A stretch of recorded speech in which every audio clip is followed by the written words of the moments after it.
You are sure that you run your own life, that your decisions are your decisions, that you chose your opinions yourself with your own head. Now here is the truth. Almost none of that is real. Every single day your behavior is quietly run by dozens of invisible programs.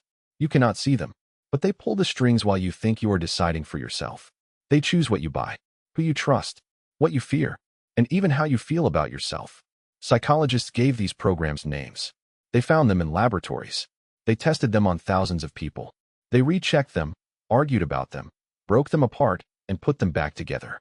Some of these programs have been running us for millions of years, since the days when we lived in small tribes on the savannah.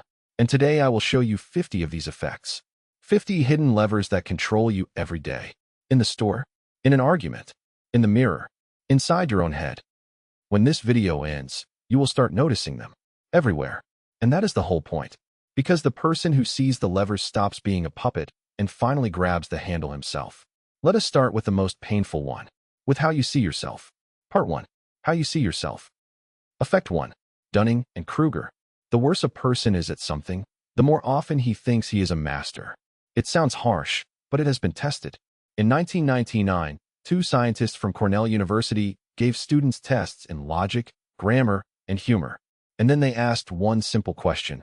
How well do you think you did compared to others? And here's what came out.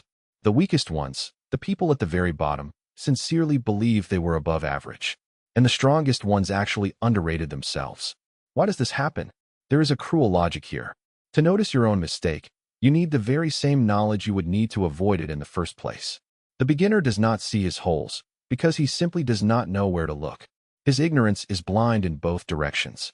But the real master sees how huge his field really is, and so he doubts himself. Now, there is a twist to this story. Recently, other scientists recalculated the old data and said that part of this neat picture is just a mathematical trick, a distortion in the numbers themselves. But the main point still holds. A human being is a very poor judge of himself. And the louder someone shouts that he is an expert at everything, the closer you should look. Effect 2. The spotlight. It constantly feels like everyone is staring at you. A stain on your shirt, a bad joke, a pimple on your forehead, ugly shoes, and you are certain that everyone around noticed. In reality, almost no one did. Scientists ran a simple and slightly cruel experiment. They made a student put on a ridiculous, embarrassing shirt and walk into a room full of other people. And then they asked, how many of them do you think noticed what you were wearing? The student, in horror, guessed about half. In fact, maybe 2 out of 10 paid any attention at all. The gap is enormous. We all live at the center of our own movie, where the main camera is always on us. And we forget that to everyone else, we are just extras in their film. Each person has his own spotlight, and it points at himself, not at you. This simple thought sets you free more than any motivational speech. That stupid thing you have been ashamed of for 3 years, the one you replay at night, has long been forgotten by everyone, except you. Effect 3. The illusion of superiority. Run a mental poll. Ask 100 drivers which of them drives better than average. About 90 hands will go up. Feel the catch? That is mathematically impossible. Half of all people are by definition below average. That is what the word average means. But the brain is built so that almost everyone confidently places himself in the better half. In intelligence, in kindness, in sense of humor, in driving, and especially in honesty. There, nearly everyone believes in their own exceptional decency. This is called the illusion of superiority. And here is the cruel part. The less real skill a person has, the more inflated his self-image usually is, as we just saw in the last effect. Why would the brain trick itself like this? Because self-belief helped us survive and act. A doubting ancestor did not take risks, did not try, did not win. But the metal has a dark side. If you are always a little better than you really are, you cannot see what you need to work on. So it is worth honestly asking yourself sometimes, what if right here, I am actually just average? It is exactly that question that growth begins with. Effect 4. The Barnum effect. Here comes a magic trick. Here is a description of you, personally. You can be sociable, but sometimes you love quiet time alone with yourself. You have abilities you have not yet unlocked. Sometimes you doubt whether you did the right thing. It matters to you to be liked, but at times you are too hard on yourself. Sounds true? Of course it does. Except this description fits absolutely every single person on the planet. In 1948, a psychologist handed students a supposedly personal analysis of their character, and asked them to rate how accurate it was. The average rating was 4.3 out of 5, almost a bullseye. But he had given everyone the exact same text, stitched together from newspaper horoscopes. This is the whole secret of fortune tellers, astrologers, and personality quizzes online. Vague phrases that fit anyone. Our brain helpfully builds up into an exact portrait. Because we desperately want someone to say something special about us, to understand us. And we are ready to believe even a sheet of paper. Remember this effect next time a quiz on your phone perfectly describes your soul. Effect 5. The self-serving bias. Pass the exam? I am a genius. I am smart. I studied hard. Failed it. The professor was unfair. The questions were stupid. It was a bad day. The neighbor distracted me. Notice the pattern? Everything good we credit to ourselves. Everything bad, to circumstances. This is called the self-serving bias, and it runs almost automatically in everyone. It is like an airbag for self-esteem. In small doses, it is even useful. It helps you not break down after a failure, to get up and move on. Depressed people, by the way, often lose this filter and see their own role in failures too clearly, and that makes it even harder for them.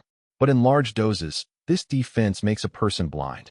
If all your failures are always someone else's fault, the boss is a fool, the market is wrong, others just got lucky, then you will never learn anything. You will have nothing to fix. Growth begins exactly at the point where you honestly, without the inner lawyer, admit, right here, I messed up myself. It hurts, but only that pain moves you forward. Effect 6. The false consensus. It feels to us that most normal people think roughly the same way we do. You love your music. It feels like everyone with taste loves it too. You think someone's action is obviously stupid. You are sure any sane person would agree. Scientists showed this elegantly. They asked students if they would walk around campus for half an hour wearing a big ridiculous sign around their neck. And then they asked, how many other students do you think would agree? And here's the trick. Those who agreed themselves figured most others would agree too. And those who refused were sure almost everyone would refuse. Each person treated his own choice as the norm, and himself as the typical human. We use ourselves as a ruler for the whole world. That is why we are so sincerely surprised and angry when a close person votes differently, believes in something else, wants something else. It seems to us that he is strange or faking it. In reality, he is not strange. He simply has his own starting point, which does not match yours. And there are billions of such points in the world. Effect 7. The end of history illusion. Remember yourself 10 years ago. Different music, different views, different clothes, different people around you.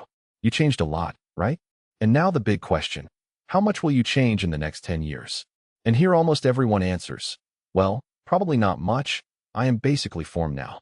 Scientists surveyed almost 20,000 people of all ages, and they found the same thing in everyone. From teenager to pensioner, each one admitted they had changed enormously in the past, but was sure they would stay roughly the same from now on. It is as if we always stand at the finish line of our own development. This is the end of history illusion. We see ourselves as a finished product at every moment of life, when in fact we are always a draft, still being written. Because of this, we get tattoos we regret, swear eternal devotion to things that will pass, and fail to prepare for the fact that we ourselves will become different. 10 years from now, you will be either grateful or angry at today's you, and you do not even know yet for what exactly. Effect 8. The planning fallacy. How long will this task take? An hour will be enough, you think confidently. It takes 3. When will the diploma be ready? I will write it in a week. You write it for a month, and even then only in the final sleepless night. We chronically, time after time, underestimate how much time and effort our own plans will take. This is called the planning fallacy. Scientists asked students to honestly estimate when they would finish their work, in the very best case, and in the very worst. And then they looked at reality, and most did not even meet their own worst, most pessimistic forecast. Why does the brain lie so stubbornly? Because when we plan, we picture the ideal path. A smooth road with no illness, no laziness, no breakdowns, no emergencies, no urgent requests from others. We plan for some ideal version of ourselves that does not exist. And then we live as ordinary people, to whom life constantly throws obstacles. The cure is simple and almost magical. Do not ask how long this will take in an ideal world. Look at how long similar tasks took you before, in your real past, and boldly multiply your happy forecast by 2. You will land far closer to the truth. That was the first 8. Notice, they are all about one thing. The brain paints us a self-portrait that is too beautiful, too confident. It is our personal flattering artist. And now let us turn the camera 180 degrees and look at how you judge other people. Part 2. How you judge others. Effect 9. The halo. To beautiful people, we automatically attribute intelligence, kindness, talent, and honesty, just for looking pleasant. This is called the halo effect. One bright quality, like a glowing halo, lights up everything else in our eyes. Scientists gave people photographs of strangers and asked them to rate their character. And those who looked more attractive were unanimously judged smarter, kinder, more reliable, and even more honest. Even though the photo said not a single word about character, only a face. This effect rules the world far more than we are willing to admit. Attractive people pass interviews more often. They get higher grades for the same work. Judges, on average, give them lighter sentences. People lend them money more easily. The roots here are ancient and clear. For thousands of years, healthy, symmetrical looks were an honest signal of strength and good genes. Trusting them was reasonable. But today this ancient instinct constantly lets us down. A beautiful rapper says exactly nothing about what is inside a person. And we still believe the simple childish fairy tale, what is beautiful is good. Effect 10. The horns. The glowing halo has a dark twin. It is called the horn effect. One single bad trait can paint a person entirely black. Someone was rude to a waiter once in front of you, and that is it. In your head, he is already a nasty type, surely a bad worker, an unreliable friend, generally unpleasant. One fat minus covers all the pluses you have not even seen yet. This is how reputations collapse in a second after a single mistake or an unlucky word. This is how we put a heavy cross on people without really knowing them, off one frame. And notice how unfairly the brain works. To earn a halo, you have to impress. But to earn horns, one slip is enough. The bad always weighs more than the good. It is an ancient survival setting. One missed predator is more dangerous than 100 berries missed for nothing. Remember the horn effect in both directions. When you judge someone by a single act, slow down. And when you are afraid to slip up in front of others, breathe out. One bad day, one awkward phrase, is just one episode, not the whole of you. Effect 11. The big mistake about people. Someone cut you off on the road. A jerk, an idiot, hands growing from the wrong place. You decide instantly. But when you cut someone off, well, that is because you are running late. The situation is special. You did not mean it. Notice the difference? Other people's actions we explain by their character. Our own identical actions, by circumstances. He was late because he is an irresponsible slacker. I was late because of traffic and an important call. Scientists noticed this so clearly and so often that they named it the fundamental error of judging people. We see other people's behavior in close-up, and the situation behind it we do not see at all. We have no access to someone else's hard morning, their pain, their reasons. But about our own reasons we know everything. It is worth remembering this at least sometimes, and your anger at people noticeably melts. Behind someone's rudeness, there is far more often not an evil character, but simply a very bad day you know nothing about. Effect 12. The first impression. The brain needs about 1/10 of a second to decide whether you can be trusted. 1/10 of a second.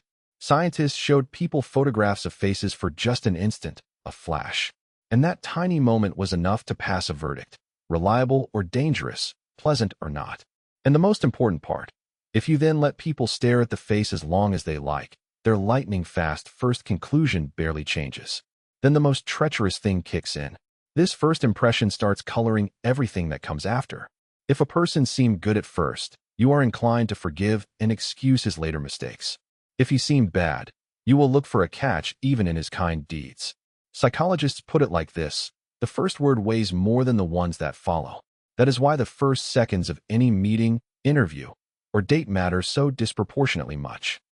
And that is why it is so monstrously hard to change the mind of a person who has already formed an opinion of you once. You then spend years proving the opposite of the conclusion he made in 1/10 of a second. Effect 13. The recency effect. And here is the flip side of the same coin. Out of a long list of anything, the very last item is what we remember best. The last candidate you interviewed that day. The last movie you watched. The last phrase thrown in an argument. The last dish of the dinner. The brain clings to what is fresh, because it is still literally ringing in short-term memory, not yet settled. That is why experienced negotiators and performers try with all their might to go last. That is why the ending matters more than the middle, almost always. So you get an interesting fork. The first impression is strong, it sets the tone. And the last impression is strong, it stays fresh. But everything stuck in the middle, the brain ruthlessly crumples into one vague lump and barely keeps it. If you want yourself and your words to be remembered, aim to be either the very first or the very last. The middle is the zone of forgetting, where even good things sink. Effect 14. The pratfall effect. Perfect, flawless people slightly annoy and repel us. But a person who is clearly strong and smart, yet stumbled in a sweet, human way, we like more. Scientists let people listen to a recording of a brilliant guy answering hard quiz questions without a single stumble. And in a second version of the recording, this same smart guy, at the very end, clumsily spilled coffee on himself and muttered in embarrassment. And what did the experiment show? The one who spilled the coffee was like noticeably more than the flawless one. A small human blunder did not lower him in their eyes, but on the contrary, brought him closer, made him alive and one of us. The lesson here is simple and important. You do not need to strain to build the image of an error-free robot. It works against you. A little awkwardness, a calm admission of a small slip, makes you human. And humans are trusted far more readily than a perfect picture. But there is a subtlety. This effect only works if you are genuinely competent. A blunder flatters the strong. The same blunder simply finishes off the weak. Effect 15. Beautiful means good. Let us return to beauty, but from the heavy side, so you grasp the scale. This effect is so strong that it literally changes real human fates. In courts, jurors more often believe attractive defendants and, on average, give them milder punishments for the same crime. At work, beautiful people statistically get paid more for the same job. It is called the beauty premium. Even in school, a teacher unconsciously expects more from a good-looking child. And, as we will soon see, this very belief pulls the result up. We are not villains and not fools. We are simply programmed by an ancient instinct that was once useful. The trouble is that today it constantly lies. Looks long ago stopped honestly telling us about character, intelligence, or decency. To know about this effect means to be able to catch yourself by the hand in the moment of judgment and ask a quiet question. Do I trust this person for their real deeds and words, or just for a pleasant face? Effect 16. The similarity effect. We instinctively, instantly trust those who are like us. The same accent, the same hometown, the same favorite team, the same clothes, the same rare name.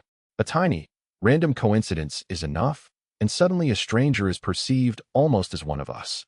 In one experiment, people much more readily helped a passerby dressed in the same style as themselves. Salesmen, con artists, and negotiators around the world use this masterfully. Find something in common, casually mirror the other person's posture, repeat a couple of their words, and trust grows as if by itself. The roots here are deep and ancient. In a small tribe, someone like you is almost certainly a relative, one of yours safe. And a stranger, not like you, might well turn out to be an enemy. So our brain still sorts people into us and them at lightning speed by any small sign. This same program helps us find friends with shared interests. And it is the same one that stops us from seeing a wonderful person behind a shell that does not look like us. So the second 8 is behind us. Remember the main thing from it. We judge people not with calm reason, but with quick flashes. Beautiful, similar, first impression, one slip. And now let us go even deeper, under the hood, into memory itself, to where all these judgments are stored and quietly rewritten. Part 3. Memory and Attention. Effect 17. The Zeigarnik effect. An unfinished task holds you tighter than a finished one. Almost 100 years ago, a young researcher sat in a Vienna cafe and noticed a strange thing. The waiters remembered perfectly, down to the details, the orders they had not yet brought to the tables. But the moment the food was served and the bill closed, the order instantly flew out of their heads, as if it had never existed. She got curious and tested it in the lab. People were given a series of small tasks, and some of them were treacherously interrupted halfway, not allowed to finish. Guess which tasks people remembered better afterward? The unfinished ones, almost twice as often as the completed ones. The conclusion is deep. Our brain hates open doors. An unclosed task hums somewhere in the background of the mind, steals attention, keeps you awake, pops up at the worst moment. That is why it is so hard to truly relax when a mountain of tasks has piled up. But there is a gift in this effect.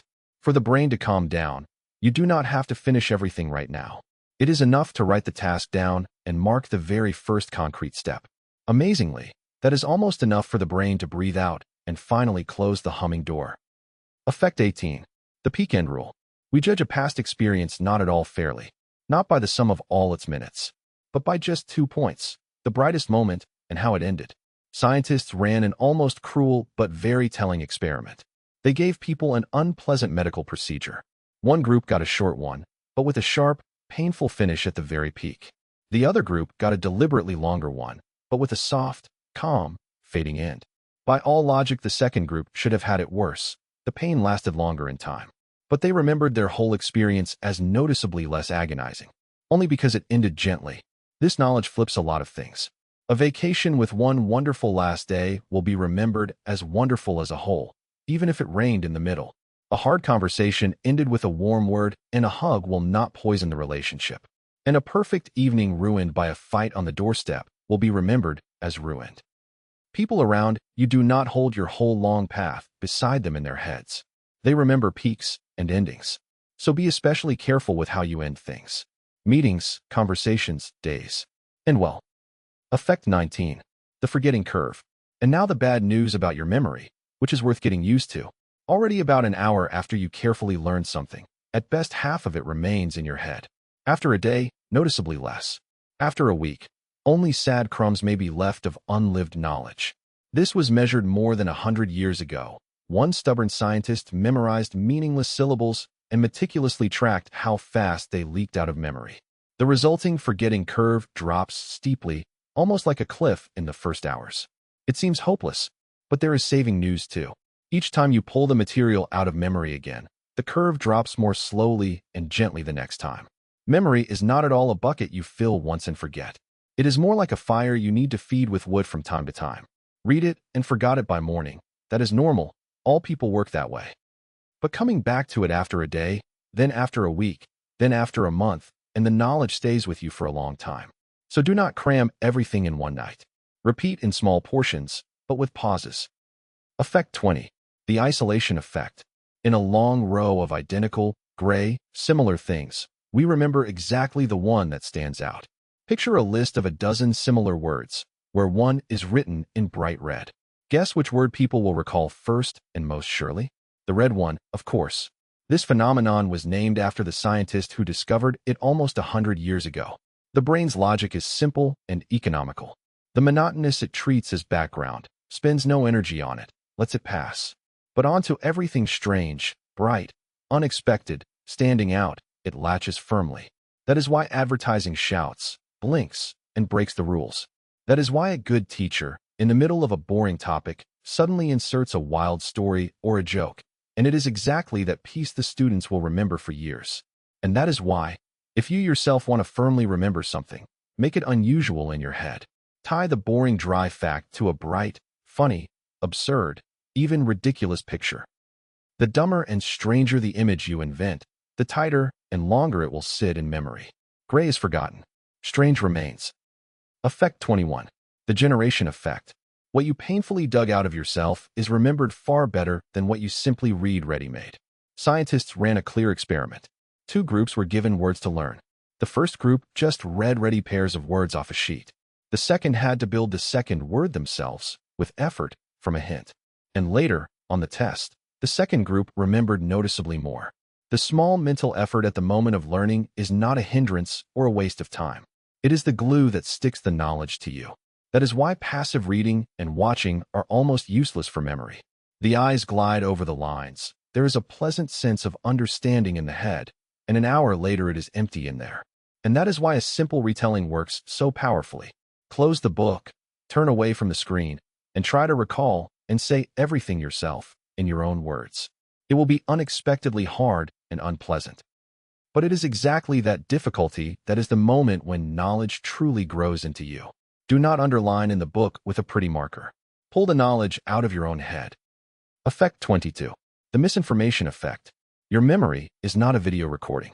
You cannot honestly rewind and replay how it was. Memory is a story your brain composes anew every time you remember. And with each such retelling, it is easy to quietly edit. Scientists showed people a video of a car crash. And then they asked some, gently, how fast were the cars when they touched each other? And others, harshly, How fast were the cars when they smashed into each other, flying apart? Just one changed word in the question. But those told smashed named a noticeably higher speed. What is more, a week later some of them confidently remembered broken glass on the road in that video, which was never there. The word in the question alone planted a false detail into their memory, and they sincerely believed it. That is why witnesses in courts so often get confused and make mistakes without knowing it. That is why two close people remember the same old fight completely differently, and each is sure of his own version. Memory helpfully forges the past to fit our present picture of the world, and we do not even suspect it. Effect 23. Picture superiority. Words and numbers we forget easily, but bright images stay for a long time. Give a person a list of words and a set of pictures to learn, and a few days later he will recall many times more of the pictures. The reason is simple and ancient. Our brain is incredibly old. It lived for millions of years in a world of images, smells, and sounds, not letters and texts. Writing, by the scale of evolution, is nothing, a few thousand years, literally yesterday, and the brain never truly got used to it. So any information tied to a living picture holds tighter than a dry fact. All memory masters use this. Want to remember the name of a new acquaintance named Rose? Mentally hand them a bright rose. Want to keep an important idea? Draw it, even crookedly. One strange, funny doodle in the margins of a notebook works better for memory than a whole paragraph of neat but lifeless text. Think in images where you want to remember. Effect 24. Digital amnesia. Why strain and remember if you can instantly look it up? That is exactly, honestly, how your lazy and economical brain reasons. Scientists showed this directly. When a person firmly knows that some fact is safely stored and easy to find later, the brain spends almost no effort remembering the fact itself. But it perfectly remembers where the fact lies. In which folder, by which search, in which app. We have all turned the phone into our external memory, an extension of the brain. And by itself this does not make us dumber. Do not be scared. It was always so. For centuries people stored knowledge in notebooks, libraries, in wise old people. But here one important trap hides. To truly think, to reason and invent something new, the brain is only able to use the material that lies inside it right now. You can connect ideas only from what you really know, not from what lies somewhere in the cloud. An empty head, no matter how stuffed the phone is, gives birth to no new thoughts. So the most important things are still worth keeping inside yourself. So the third 8 is done. Now you know the truth about memory. It is not a safe with even shelves, but a living, flowing, unreliable creature. It highlights the strange, clings to the unfinished, loves images, and quietly rewrites the past to suit us. And now we go to where all these effects cost real money. Into our decisions and our wallet. Part 4. Decisions and money. Effect 25. The anchor. The very first number you accidentally heard quietly starts deciding for you. Scientists ran an almost mocking experiment. They spun a wheel of numbers in front of people, an ordinary wheel of fortune, pure chance. And right after, they asked a serious question. How many African countries, roughly, do you think belong to a large international organization? And a miracle happened. Those whose will landed on a big number named more countries in their answer. And those who got a small number named fewer. A completely random number, which had nothing to do with Africa at all, became an anchor that dragged the answer along with it. The whole trade of the world stands on this simple hook. First they show you a huge crossed-out price, and now any price next to it seems like a gift from fate. This is how any haggling at a market works. Whoever named the number first set the whole battlefield. Knowing about the anchor, do 2 things. When you bargain or ask for a salary, try to name your number first. And never trust crossed-out price tags. That big number is drawn not to be paid, but to anchor you. Effect 26. The framing effect. The same thing in essence can be presented so that you happily say yes, or so that you fearfully say no. Scientists offered people a choice of treatment for a dangerous disease. The first group was told, with this method, 90 out of 100 people survive. The second group, about the very same method, was told differently. With it, 10 out of 100 people die. The numbers are absolutely, mathematically identical. It is the same thing. But people far more readily chose the option where the living word survive sounded. The form of presentation decides for us, bypassing reason. A yogurt that says 90% fat-free sells much better than the identical yogurt with the honest label 10% fat. A politician who promises to save jobs sounds nicer than one who promises to prevent layoffs, though it is the same thing. There is a defense, and it is simple. Before making a decision, mentally flip the phrase. Say the same thing in reverse, through the minus, and see if your choice changed. If it did, then the packaging just controlled you, not the substance. Effect 27. The pain of loss. Losing $100 feels more painful than finding the same $100 feels pleasant, and about twice as much. Scientists proved this again and again in dozens of experiments. The joy of a win and the pain of an equal-sized loss are not equal in our soul at all. The lost bowl always outweighs. This is an ancient survival instinct. For our hungry ancestor on the savannah, losing the day's catch could mean death, while an extra accidental portion was just a pleasant bonus, not critical. So the brain is hardwired to fear losses more than to desire gains. And because of this tilt, we do a lot of foolish things. We cling to falling stocks, hoping to win back. We keep mountains of useless things, because to throw them out means to admit a loss. We drag out dead relationships and hated jobs, not because they are good, but because to let go is painful. It is to admit we are losing something. Next time you cannot part with something, ask yourself an honest question. Am I holding on to this because it is truly valuable to me now, or just because it is physically scary to let go? Effect 28. The decoy. Want to gently push a person to choose the expensive option? Put next to it a third, deliberately bad one that almost no one will take. A famous magazine once offered a subscription in 3 options. Website only, cheap. Print magazine only, expensive. And website plus magazine together, for the very same expensive price as the magazine alone. The second option, obviously, is needed by no one. It is made bad on purpose. But next to it, the third, full option suddenly starts to seem like a brilliant deal. The same thing plus the website for free. Scientists checked. When they removed this useless middle option from the menu, most people chose the cheap one.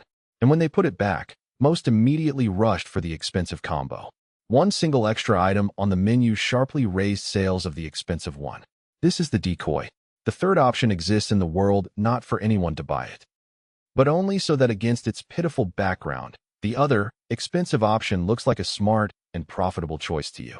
When you notice such a strange, clearly useless option in a menu or a price list, know that you are being carefully managed right now. Effect 29. The sunk cost trap. You bought a movie ticket with your own money. The film turned out to be plainly boring by the 10th minute. Will you get up and leave? Most people will stay and sit it out to the end. Why? Because the money is already paid. It is a shame to waste it. And so you spend another hour and a half of your one and only life on boredom and irritation, just to not lose money that is already lost in any case, whether you leave or not. This is the sunk cost trap. The more we have already invested in something, money, time, effort, nerves, years, the more agonizing it is to drop it, even when it is crystal clear that the matter is doomed and has no future. This is how people drag out a hateful profession for years, because they studied 5 years for it. This is how they hold on to a dead business and a long cold relationship. Remember one saving thing. Everything already spent will not come back, no matter what you do next. It is in the past. So you should always decide from the future, not from the past. The question is not how much you already put in and how sad that is. The question is only one. Is it worth what comes next? Effect 30. The endowment effect. The moment a thing becomes yours, it immediately rises in value in your own eyes. Scientists ran a clean and beautiful experiment. Half the people in a room were given ordinary mugs, just like that. And then they set up trade between those who had a mug and those who did not. And something striking came out. Those who got a mug a minute ago asked, on average, twice as much for it as those without one were willing to pay for the same mug. The exact same mug from the same box. But your own, for some reason, twice as expensive. We overvalue everything we consider ours. Our things, our ideas, our beliefs, our opinion. That is exactly why it is so unbearably hard to clean out the garage or the closet and throw out junk. It is mine after all. That is exactly why clever salesmen let you hold the item in your hands, sit in the new car, take the thing home on a no-obligation trial. They know, let a thing be yours even a little, and parting with it is already painful. Knowing this effect, ask honestly about any of your things. If I did not have it right now, would I go and buy it again for this money? Very often the answer is no. Effect 31. The near reward. A simple question. What is better, $1,000 right now, in hand, or $1,500, but in a year. With reason, on paper, you perfectly understand that waiting a year for an extra half is very profitable. No bank gives that much. But the hand still reaches for today's money. The brain sharply, ruthlessly discounts everything that lies in the future. The near and small burns brighter for it than the far and large. So time after time we choose a show over sleep, a pastry over a slim figure in a month, spending over saving for a dream. The reason is one sad feature of the brain. The future you is, to it, almost a stranger, an unfamiliar person. And sacrificing pleasure today for the sake of some stranger in the future is not appealing at all. That is why it is so hellishly hard to save money and so easy to procrastinate. But there is a trick. To make a smart decision, you need to bring the future closer, make it living and real. Not an abstract save for old age, but vividly, in detail, picture yourself, the real you, in 30 years. The closer and more alive the future feels, the smarter the choice today. Effect 32. The ease of recall. What do you fear more in your heart, crashing in a plane or getting into a car accident? Very many fear the plane more. Although a car ride is statistically dozens of times more dangerous than a flight. Where does such a tilt come from? It is all because a plane crash is always loud news, terrible footage, horror on the whole screen for a full week. While thousands of ordinary road accidents pass quietly, unnoticed, no one trumpets them. Our brain judges probability and danger not by real dry numbers, which it does not know, but by how easily and vividly an example comes to mind. This is called the availability heuristic. Whatever surfaces in memory fresher, brighter, and scarier seems frequent and likely. So after a horrifying news story, it starts to feel to us like the world is collapsing and danger is everywhere. Although statistically it is, perhaps, safer than 100 years ago. The main takeaway: never confuse vividness with probability. What is easy and scary to imagine, and what will really happen to you, are very often completely different things. Effect 33. The power of the word free. One short word, free, almost completely switches off common sense and the calculator in our brain. Scientists ran a tasty experiment. People were offered a choice between two candies: a fancy, expensive chocolate for a small price, or a plain, ordinary candy for a truly token price, a penny. Most reasonably chose the expensive one. It was clearly the better deal. And then the scientists lowered the price of both candies by exactly 1 penny. Now the fancy chocolate cost a tiny bit, and the plain candy became 0, free. By the math, nothing changed. The expensive one was still the better deal. But suddenly almost everyone rushed to grab the free plain candy, forgetting about value. The word zero, the word free, acts on us like a magnet you cannot resist. We grab the useless, as long as it is free. We stand in a long line for a tiny free sample. We take a third item as a gift that we will later throw out. Remember, free is far from always profitable for you. Very often it is just a pretty hook, onto which it is incredibly easy to catch your ancient brain. So the fourth part is behind us, with a tail. Now you clearly see the main thing. Almost every money decision of ours is not at all the cold calculation it seems. It is a game of ancient, invisible levers, the anchor, the pain of loss, the decoy, the magic of zero.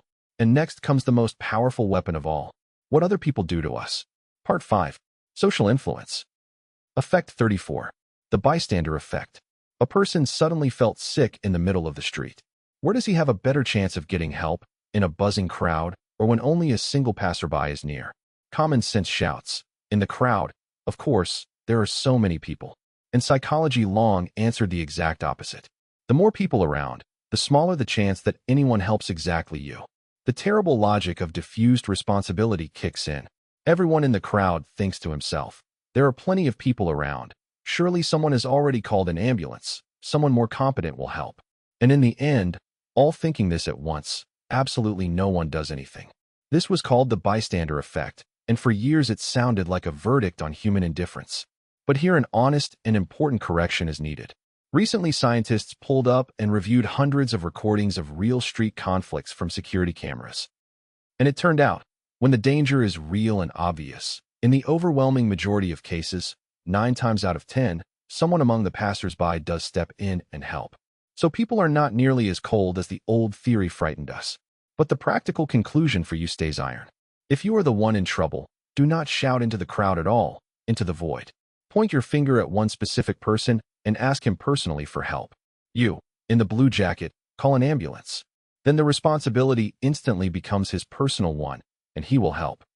Effect 35. Conformity. A normal, sane person is ready to call black-white out loud, just to avoid arguing with the group. This was proven by one famous and frightening experiment. Several people sit in a room, and they are shown cards with lines. The question could not be simpler, childish. Which of the 3 lines matches the sample in length? The answer is obvious at a glance. But there is a catch. Everyone in the room except one real participant is a planted actor. And one after another they confidently, in chorus, name an obviously, absurdly wrong answer. And now our real participant, seeing the correct answer with his own eyes, more and more begins to doubt, and in the end agrees with the majority. To repeat the obvious nonsense after everyone. A full 3/4 of people gave in at least once and named what clearly contradicts their own eyes. Just to not be the odd one out, to not stand apart, to not have a conflict. Group pressure really bends and breaks even what a person sees with his own eyes. Remember this when a whole company, a whole team, a whole crowd is confidently sure of something. Sometimes the majority is wrong in chorus, loudly and confidently. And often all it takes is one brave person who says the obvious out loud, for the rest to breathe out in relief and also admit the truth. Effect 36. The Ben Franklin effect. Want to truly win someone over, do not rush to do him a favor. On the contrary, ask a small favor of him. It sounds completely backwards, against all logic, but it works. Long ago, a well-known politician wanted to win over an influential rival who disliked him. And he did not start to ingratiate himself, flatter, and give gifts. He acted more cleverly. He asked to borrow a rare, valuable book from the rival's library for a couple of days. The rival, flattered by the request, gave it. And when the politician returned the book with warm thanks, the foe suddenly turned into a kind friend for life. Scientists later tested this trick in the lab and confirmed it. The one who did you a small favor begins to treat you noticeably better. Why does it work out this way? The human brain dislikes contradictions and reasons roughly like this. Since I helped him, spent effort, then he must be likable to me. Otherwise, why would I bother? We unconsciously fit our feelings to our own actions. So do not be afraid to ask people for a little help. The light request sometimes brings you closer than any expensive gift. Effect 37. The IKEA effect. What you assembled or made with your own hands seems much more valuable to you than it really is. Scientists ran a simple experiment. They had ordinary people fold plain boxes and other furniture from a flat store kit by the instructions. And then they asked how much they were willing to pay for the result. And people valued their own, sometimes crooked creation almost as highly as the work of a professional master. The brain's logic. Since my labor, my effort is put in here, then it is expensive and good. That is exactly why many companies deliberately let us finish something ourselves. Assemble the furniture screw by screw. Mix the dough from an almost ready mix, adding 1 egg. Set up the app for yourself. The more of your personal labor is put into a thing, the more attached you are to it, and the higher you value it. And this works not only with furniture. It works with ideas, with plans, with relationships. We firmly hold on to everything we have invested much of ourselves into. Sometimes this attachment is genuine love for your work, and sometimes just a trap of your own effort, hard to climb out of. Effect 38. The foot in the door. Want a person to agree to something big, do not ask for it right away. First ask for something very small. Scientists ran a clear field experiment. They went around houses in one neighborhood and asked residents to put a huge, ugly road safety sign in their yard. Almost everyone, naturally, flatly refused, who needs that in their yard. But there was a second group of residents. These people, a couple of weeks earlier, had been asked for a mere trifle, to stick a tiny, barely noticeable sticker on their window on the same topic. A small thing, almost everyone agreed. And now, when those same people were approached 2 weeks later with that very ugly, huge sign, the number who agreed turned out to be several times higher. A small yes opened the door to a big yes. The moment a person takes the very first tiny step forward, he imperceptibly begins to consider himself one of those who is part of this, who cares about it. And refusing is already hard. It would contradict his new image of himself. This is exactly how salesmen hook us. First a free sample, then a small cheap purchase, and then a big one. A long chain almost always begins with one harmless small agreement. Effect 39. The door in the face. And here is a clever trick, the exact opposite of the previous one, and it works great too. First, ask a person for far too much, brazenly, with a margin. They will, of course, refuse you. And right after the refusal, calmly ask for what you wanted from the very start. And the chance of hearing yes rises sharply, several times over. One psychologist tested it like this. He asked students to spend a whole 2 years, for free, in their spare time, mentoring troubled teenagers. A huge, frightening request. Almost everyone recoiled and refused. And then he, as if conceding, said, "Well, fine. How about taking these teenagers to the zoo just once, for a couple of hours?" And to this they agreed far more often than those who were asked straight, head-on, only about the zoo, without any big request before it. After a big refusal, a small request seems like utter nonsense, a trifle. And guilt kicks in too. It is awkward to refuse a good person a second time in a row. This trick works at the market, in negotiations, in the family, in politics. First ask for the sky, then ask for the real thing. And be sure to remember this when someone first demands something huge of you, and then generously, with a sigh, concedes. It may well be that this generous concession was planned in advance, before the conversation even began. Effect 40. The rule of reciprocity. Having received something, even tiny and unasked, we immediately feel a vague debt to give back. This is wired into us deeply. In one experiment in a restaurant, waiters started placing a couple of free mints on the tray with the bill, just a small gift to the guest, and the average tip noticeably grew. But the most interesting part came next. When the waiter, having already walked off, suddenly turned back, returned, and as if personally, specially for this table, added a couple more mints with the words, "For you, such good guests," the tip jumped even higher. A tiny token of attention switches on in us the most ancient, powerful rule of the tribe. You were given to, give back, otherwise you are a debtor, an outcast. The whole of trade and all of marketing stands on this simple rule. A free sample in the store, an unexpected gift, a treat, a small service, a compliment. All of this is very often not pure kindness at all. It is the quiet triggering in you of a sense of debt. The rule of reciprocity itself is wonderful. It is exactly what has held society together for thousands of years, made people help one another. But knowing its mechanics is very useful. A small gift actually obligates you to nothing real. The decision always stays with you. Effect 41. Social proof. If everyone around is doing it, then it is probably right. That is how it should be. That is exactly how our brain reasons by default in any unclear situation. An empty restaurant in the middle of the street scares and repels, while a long line, on the contrary, attracts, though by logic it should be the other way around. In hotels, they once noticed a funny and telling thing. An ordinary polite sign asking guests to save nature and reuse their towels worked rather weakly. But the moment they changed the text and wrote that most guests of this very room usually reuse their towels, people started obeying noticeably, measurably more often. Since others, just like me, do it, then I will too. This is the ancient herd instinct, and it saved lives. Where a crowd of kin gathers, it is usually safe and proven, and whoever strayed off alone got eaten. So today, everywhere, from every screen, flash purchase numbers, counters, thousands of reviews, millions of subscribers. All of this is one big signal to your ancient brain. Look, the others have already chosen this. Join in. But remember a sober thing.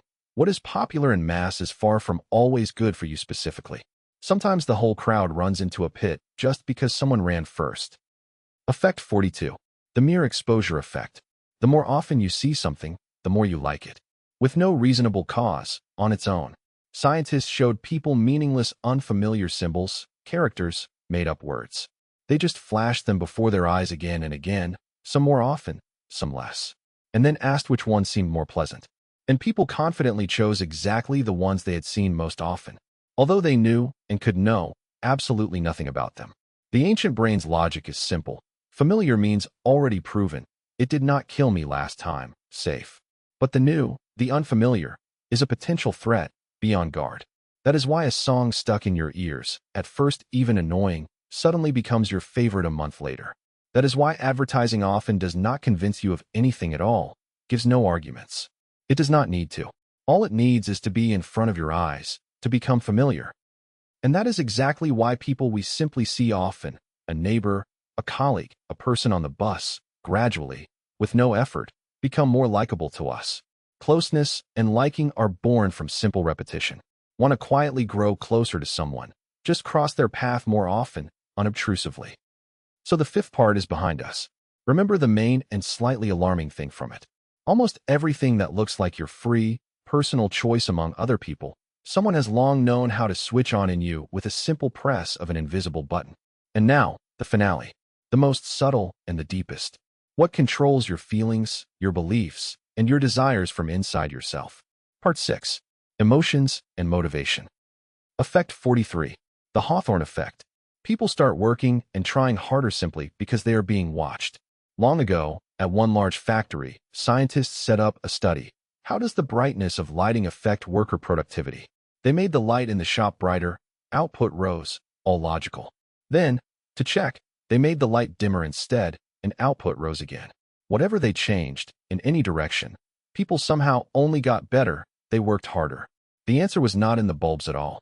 It was that scientists were watching the workers attentively, with interest, during this time, and the people felt it with their whole bodies. Attention itself, the very fact of being observed, made them pull themselves up and try. That is why an ordinary pedometer or a watch on your wrist really works. That is why a food diary helps you lose weight even before any strict diet, just from writing it down. You started watching yourself and recording, and the behavior pulled itself up to better, with no force. Want to change any of your habits? Just start honestly noticing and writing it down. Watching yourself already heals you halfway. Effect 44. The Pygmalion Effect. The one who is sincerely believed in is the one who blooms, reaching up to that belief. A famous school experiment was run. At the start of the year, teachers were secretly told that certain specific children in their classes were about to make a powerful leap in development, future stars. In fact, there was no special test, and these children were chosen completely at random, by lottery. They were perfectly ordinary. But a school year passed, and exactly these randomly chosen children really did pull noticeably ahead, overtook the others. Even their measured mental ability grew. What happened? The teacher, without realizing it at all, treated these chosen children a little warmer, a little more patiently, smiled at them more, expected more of them, and gave them harder tasks, encouraged them more. And the children imperceptibly reached up to these unspoken expectations. This is the Pygmalion Effect. Someone else's belief in us literally shapes us, like a sculptor shapes clay. And, sadly, the reverse is also absolutely true. If a child, a student, an employee, a partner is not believed in, is seen as a nobody, he quietly, imperceptibly sinks to exactly that level. Think hard about who you surround yourself with, and what you yourself believe in the close people around you. Your expectations are an invisible sculptor that shapes those near you every day. Effect 45. The Placebo. An empty pill, plain chalk, is able to truly heal if you firmly believe it is a real, strong medicine. This is long no fairy tale. It has been proven in thousands of strict experiments. Give a person a harmless dummy under the guise of a painkiller, and in a noticeable share of people the pain really goes away, anxiety drops, sleep improves, blood pressure falls. The brain, having believed in healing itself by its own forces, releases the needed substances and launches the repair of the body. Astonishingly, the details matter. An expensive-looking dummy heals stronger than a cheap one. A big pill acts more powerfully than a small one. A shot is stronger than a pill. Although inside there is emptiness everywhere. It is not about the contents at all. It is entirely about the power of your belief and expectation. But the kind placebo has an evil twin brother. His name is nocebo. If a person, on the contrary, expects harm and pain from something, he will feel worse with no physical cause, on fear alone. He read a long list of side effects in the instructions, and there they all are, helpfully appearing in him. Expectation heals and cripples for real, at the level of the body. This is, of course, no reason to throw out real medicine. Do not confuse it. But it is a powerful reason to remember all your life what an enormous, almost magical power over your body is held by what you truly believe. Effect 46. The Overjustification Effect.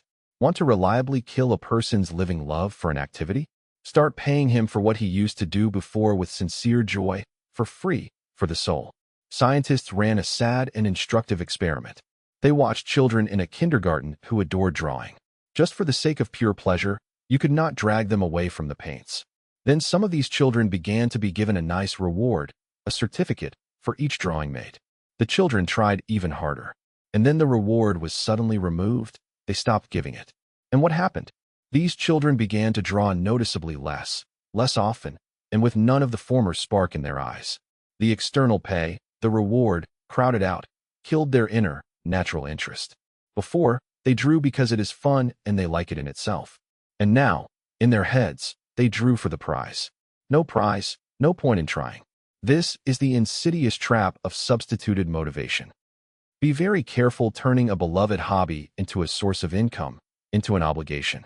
Sometimes money and external rewards quietly kill the very pure joy that everything once began for. Not everything you love is worth measuring in money and prizes. Effect 47. Getting used to the good. Any new joy lives insultingly briefly. A long-awaited expensive purchase, a promotion at work, a move to a new apartment, even a new relationship. All of this brightly delights you for a week, 2, well, a month. And then it inevitably becomes the new, familiar norm, the background.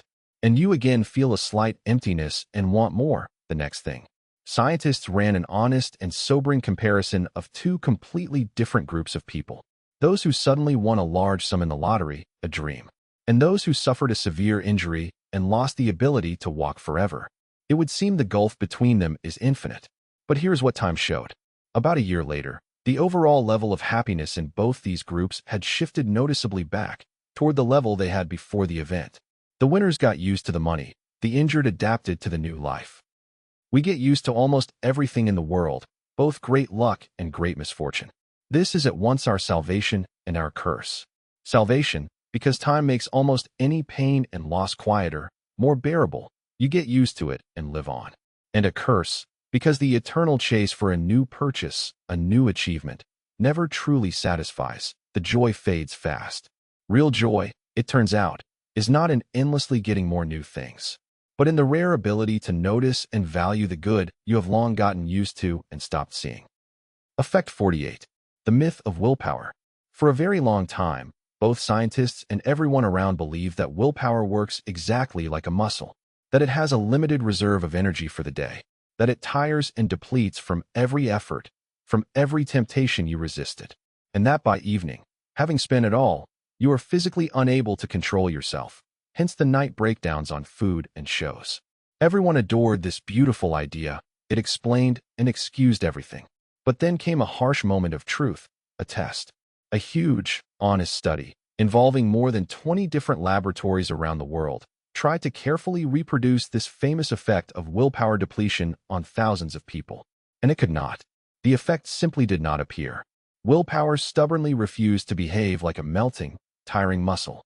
Today, scientists see this quite differently. The point, it seems, is not at all that some reserve of energy in the tank ran out. The point is your belief and your interest. If you sincerely believe you are drained and can do no more, you really do give up. You allow yourself to. But if the matter is truly important and interesting to you, the strength suddenly appears as if out of nowhere, all night long. And this is wonderful news. You are not a helpless hostage of some empty tank of will. Your fatigue from temptations far more often lives not in the body, but in the head, in the mindset. And that means you can negotiate with it. Effect 49. The marshmallow and patience. The world-famous experiment with small children and marshmallows.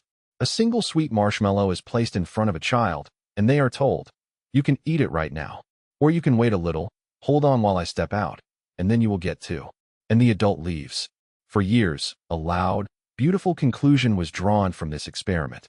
Supposedly, those children who managed to hold on and wait for the second marshmallow later, in adult life, achieved far more, studied better, earned more. And on this, they built a whole philosophy of success. Everything in life is decided by iron patience and self-control from an early age. But later, other scientists repeated this experiment on a far larger number of children and looked at the details much more closely. And the famous link turned out to be much, much weaker than everyone thought. And most importantly, a very important thing came to light. Patiently waiting for the second marshmallow was mostly done by children from well-off, prosperous families. Those who from birth were used to the idea that adults' promises can be trusted, that the second one is always honestly brought, that the world is stable and predictable. while a child who grew up in need and chaos grabbed the marshmallow at once and was right in his own way. Because in his experience, in his world, a bird in the hand is better, since the promised second one may never come. So this is far from being only about iron willpower, as we were told. It is also about whether you can, by your own experience, trust that tomorrow will be better than today. Patience comes far more easily where there is stability and trust in the world. Effect 50. The fresh start effect. And here is the last effect, maybe the most important one for you right now. Scientists noticed a curious thing. People are far more willing to take on a new goal not on a random Tuesday, but right after a special date, after New Year, after a birthday, on the first day of the month, even just on a Monday. They called it the fresh start effect. Such a date seems to draw a line. On one side, the old you, with all your failures and weaknesses. On the other, a new you, a clean page, who will get everything right. And it genuinely feels easier for the brain to begin. But here is the trap. Most people sit and wait for the right date. They wait for Monday, the first of the month, the new year, to finally start living differently. And the right date never quite comes. And here's the main thing. You do not need January. You do not need Monday. Any day you choose for yourself becomes your line, your fresh page. And you know which day is perfect for it? The one on which you first saw all these invisible levers. That is, today, right now. So that is all 50. 50 invisible levers that quietly ran your whole life, right up to this minute, while they had no names for you. And now they do. Notice where the real power is here, and it matters. It is not at all about switching off, turning off these effects in yourself. You cannot turn them off, and do not try. They are wired into the brain for good, polished by millions of years of survival. All the power is in something else, in learning to see them, to notice someone else's anchor on a price tag and not fall for it, to catch yourself in self-serving excuses after a failure, to recall the spotlight at exactly the moment it gets scary to take a step. Once you clearly see a lever in action, it no longer pulls you blindly, the way it used to. You get a gap, a pause, a choice. And this, quietly and without loud promises, is exactly what our channel does. We calmly, point by point, break down how our brain, our habits, our decisions really work, leaning on proven data and real experiments, not on loud trendy advice. If this kind of breakdown was useful and interesting to you, subscribe. There will be much more here that helps you understand yourself and other people a little more clearly. And the one who understands the levers, sooner or later, grabs the handle himself.